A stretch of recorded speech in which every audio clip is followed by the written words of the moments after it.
Hello, history students. All right, I wanted to make a quick video just going over link sharing. So when you've made a slide, like I did, oops, there it goes. Right here, here's my slide that I wanted to share with y'all.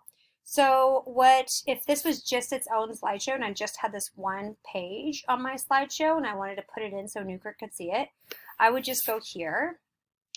I would go get the link and I would click down here and I don't want people to edit. I would want people to view it. So I would click view and then I would copy that link like that, push done.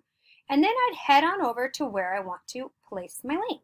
So let's go there. So now I'm where Newkirk wants you to place it. So I could simply just write my name right here using this text box, or I could make it look a little bit more dazzling.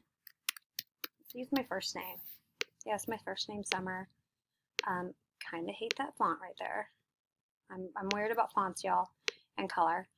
I don't know. It's so hard. So I'm gonna do this one. Okay, and you can get all snazzy. You guys get as crazy as you want. All right. So I have this here, and I'm just gonna go ahead and link it to that slide right here. There we go. All right, so it is linked, ready to go. So when Newkirk goes to open it and to learn about you, I would click on your name and it would take me to that slide. And again, just to be sure, make sure you have the slide sharing. So like anybody with the link, you could keep it within the Livermore Valley Joint Unified School District, that's fine. But just make sure you have it to where we can view it, okay? And again, I like to do it typically anyone with the link. So, and it looks like there'll be this one right here. That's what I'm talking about, okay?